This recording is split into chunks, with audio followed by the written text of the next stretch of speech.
অন্তর্বর্তী সরকার গঠনের পর চীনা বিনিয়োগের গতি বেড়েছে উল্লেখ করে বাণিজ্য উপদেষ্টা শেখ বশির উদ্দিন বলেছেন, এই ধারাবাহিকতায় বাংলাদেশে গত এক বছরে চীনের বিনিয়োগ বেড়েছে ৩০০ ভাগ। তিনি গতকাল রাজধানীর আন্তর্জাতিক কনভেনশন সিটি বসুন্ধরায় বাংলাদেশ চীন দ্বিপক্ষীয় সম্পর্ক ও বেল্ট অ্যান্ড রোড উদ্যোগের অংশ হিসেবে আয়োজিত দ্বিতীয় বাংলাদেশ চীন বাণিজ্য ও বিনিয়োগ ভিত্তিক প্রদর্শনীর উদ্বোধনী অনুষ্ঠানে এসব কথা বলেন।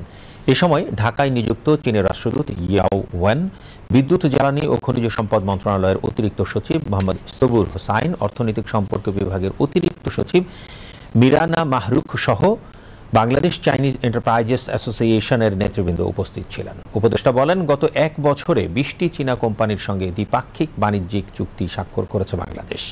এসব চুক্তির মাধ্যমে মোট বিনিয়োগের পরিমাণ ৪০ কোটি মার্কিন ডলার।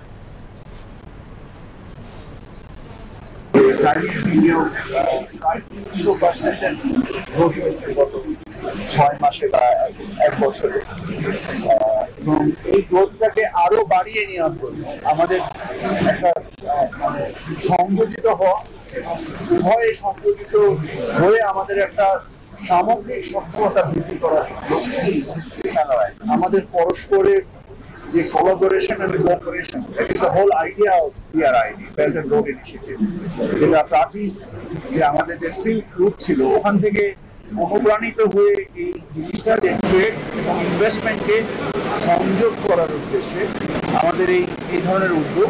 বাংলাদেশি প্রতিষ্ঠানগুলোর মধ্যে ব্যাংক, কিছু আইনি সংস্থা, কিছু তথ্য সেবাকে সংস্থা, কিছু পরামর্শ সেবা সংস্থা, যারা আমাদের চাইনিজ বিনিয়োগকে সফল করার উদ্দেশ্যে বিভিন্ন রকমের সেবা প্রদান করে।